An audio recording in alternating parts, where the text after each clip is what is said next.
Hello and welcome back to my channel yet again for an England video now. Normally it's Pompey or something else, but this time it's England. The squad has been announced for the Euros. We'll have a look in depth at that squad, what I think we need to be playing. Hopefully we'll hear from Dad as well. We'll play England's announcement video they put on Twitter. We'll have a look at all the players. We'll detail the numbers as well if I can find them. This is probably going to go out a bit after 6. I thought it would be 6. It's not going to be 6. But without further ado, let's get straight into it. Now I want to start off by saying sorry for not uploading in a while. I've had a busy week, haven't had the chance to record, but we're going to get back into the videos now. So please don't forget to drop a like on this video and also click the subscribe button. It's free for you to do, won't cost you a penny and means a lot to me. But the squad then, we'll start off with goalkeepers. We'll put a picture of the full squad on here. On one side of me now, but we'll start off just talking about the keepers. Now the three keepers are D.Henderson, Sam Johnstone and Jordan Pickford. Pickford been given the number 1 shirt. Not much to talk about those three. They're the three dead-on keepers. They're always going to be there. Ramsdale missing out, I feel bad for him, but he is the worst of the 4. And worse isn't he's bad, it's just he's not the best out of all 4 of those. Those 3 are the best keepers that are English at the moment in the world, and I think those 3 had to go to the Euros. Henderson to provide a bit of a battle for Pickford. Sam Johnstone just to cover if both of them two get injured, in my opinion. Then our defence. The key thing here is there's been 4 right backs. The defence is Trent Alexander-Arnold, Ben Chilwell, Coady, Reece James, Harry Maguire, Tyrone Mings, Luke Shaw, Johnstone, Kieran Trippier and Kyle Walker. Now the 4 right backs are of course Alexander-Arnold, James, Walker and Kieran Trippier. Trippier winning the Spanish League, Walker winning the English League, Reece James winning the Champions League, Trent Alexander-Arnold is a very good right back. Let's just say that. He won the league last season. I think it is right to take all 4 of them. I mean, if I'd have dropped one, it would have probably been Trippier. But I think now you've got to look at Arnold maybe in a different position. Whether that's centre mid, I don't know. But you've got to look at him not necessarily starting. I think James should be our starting right back. If we're going for a back 4, I'd go for James at right back, Chilwell or Shaw at left back. I don't really care which one of them two starts. Probably Shaw, but Chilwell's normally better for England. With then, if he's fit, Maguire and Stones as our centre backs. If he's playing a 3-back with 2 wing backs, I think it'd be Walker, Maguire, Stones, with Arnold and Chilwell as our wing backs, because Arnold's a better wing back than James is, in my opinion. But anything can happen there. Enough defenders for 2 countries. There's 10 defenders there, so he's got plenty to pick from. Whether he plays 5 or he plays 4, there's enough there. Now, the midfield, he's only picked 5, but I think that's simply because a couple of them, they're midfielders but are in the attack section, things like that. The key thing here is that Jesse Lingard has not got a spot. I mean, I think he should have over a certain player, but I'll mention that later. The 5 midfielders then are Bellingham, Henderson, Mason Mount, born in Pembroke, Calvin Phillips and Declan Rice. I think that's fair to say. Bellingham, Henderson, Mount, Phillips, Rice are our 5 best midfielders in my opinion. Rice and Phillips holding alongside Henderson, they're all good at doing that kind of role. Mount and Bellingham pushing forward a bit more. Maybe if it's a 3 midfield, you either go, so say it's a 3 with 1 holding, you'd go Henderson holding, Bellingham, Mount. 2 holding, you'd probably go Henderson, Rice with Mount or Bellingham ahead of them, preferably Mount. But once again, there's a lot of chance to switch in and switch out players there. A good cover as well. Now the attackers. Now I feel strongly on this point as well. Dominic Calvert-Lewin, Phil Foden, Jack Grealish, Harry Kane, Marcus Rashford, Bukayo Saka, Jadon Sancho and Raheem Sterling. Now there's 3, maybe 2 of these players that I think shouldn't have got in. I think Calvert-Lewin shouldn't have got in ahead of Watkins because Watkins is a different type of striker. I think Watkins is more useful to us than Calvert-Lewin is. Kane is a very good striker. He won't get put. No one else is starting ahead of him. And I think if you're in a game where you need something different up top, Calvert-Lewin isn't going to give you that. Watkins would. Watkins gives you just a bit of pace, just something extra.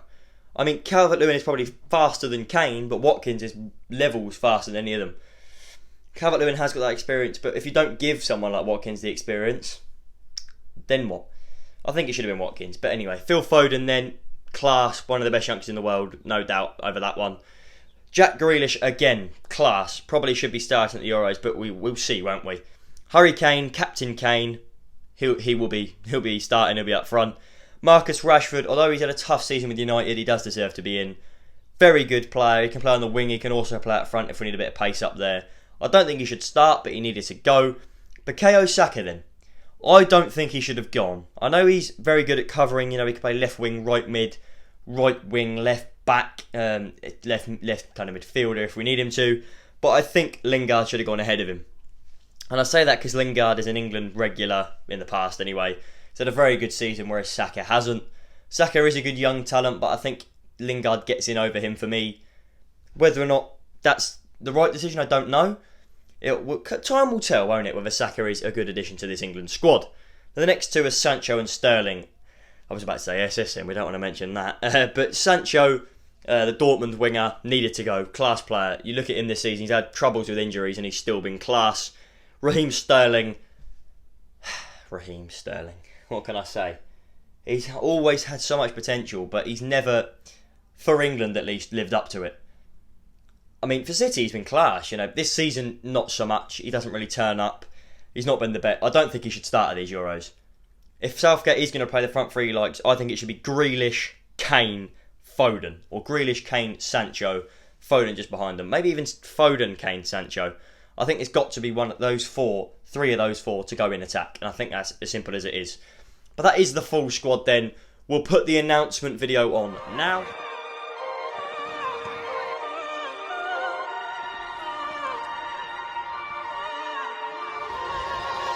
Home sweet home. It's more than a stadium or a postcode. I mean row by row. Fills thousands of faces with what I call hope. Even though the time's uncertain, we'd all agree. Feeling like we can't be moved and it's moving me. The pandemic tried tearing apart all the unity. I'm self-isolating but still feel the community. Showing pride and belonging. The pitch is the land of promise. Pledge we keep winning on and off it. Count on me before you count your losses. Headers or volleys. Promise I'ma be there when you cross it. Tell you who's got the cool. Guess I'm the oracle. When Foden is on the ball, it feels like we're unstoppable. The talent that's coming through, it's like everyone can be used. But Gareth, you gotta choose. So glad I'm not in your shoes. Fearless of the draws, we ain't got time for a draw. Euro 96 was the start, it opened the door. If the stadium's empty, don't miss the warmth. 3 lions on the shirt, we can roar without the applause. The fans are in the team, so the country's giving support. The world's falling down, we're blessed, we built a rapport. Alive and kicking, Harry's the source. I bet he's the favourite if it's time to even the scores. When it's all said and done, I hope we can say we done enough. Compose when we're on the pitch, show your brother love. On the field, we're a family, every one of us. Hence why we take one knee after we huddle up. Sterling still worth his weight in gold, just to sum it up. Rashford ain't running on the wing to be runner-up. A squad of 26 is what stands between the cup and us. Now we know the nation has the courage to encourage us.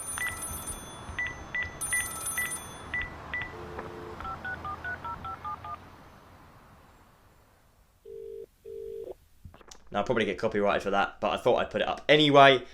Now, I'm going to hopefully hear from Dad. We're going to let him speak. We're going to cut to see if he will. If he doesn't, we'll just keep talking. We'll try it now. My reaction to the England squad announcement that's been made today. Not really that many surprises of players that aren't in the final 26. Watkins misses out. Class striker, certainly one for the future. I think James Ward-Prowse, didn't expect him to go. Saka is the one that I'm surprised. Class player, don't get me wrong. I didn't think he'd go to these championships, but that could be a good thing. Certainly good experience for the young lad.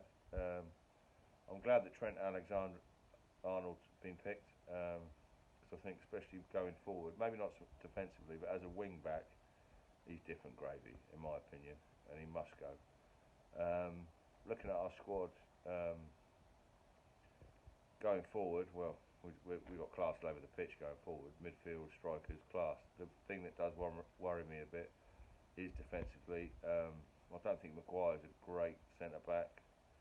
Johnstone has had a good season with City, but the central defensive positions would be the thing that worries me the most about our chances of certainly winning the tournament when we come up against decent sides. But we've got a lot of young talent, a lot of class over the pitch. We've got players who played in European finals in the last week. Players like Mason Mount, different gravy this season. Phil Foden, another young, star. Harry Kane, well, enough said, scores goals, assists goals, different gravy. But in the central defensive positions will be the thing that worries me the most. But yeah, no real surprises for me. Let's keep the faith, and hopefully Ian can do the business. And if he hasn't spoken, that means that you wouldn't have seen him. Hopefully he sent me a video. If he hasn't, he hasn't. What can I say? Now, we will do predictions separately for the Euros, but I'm going to say I have full faith in England. Southgate, I still don't think is the man to take us all the way. I think we could have got someone different in. But, you know, Southgate, give him the chance, give him the backing of England. It's probably one of the hardest jobs in the world at the minute because of all the players he's got to pick from. But, what can you say? That is where this video ends. It's a nice sunny day in England. You know, we're going to enjoy that squad. We have just over a week to go until the Euros kicks off. Sunday the 13th, England get underway with a game at home to Croatia. Can England win the Euros with that squad? Time will tell, won't it? And I'll see you soon. Don't forget though, before we finish, do subscribe down below, do like the video. But without further ado, I'll see you in the next video.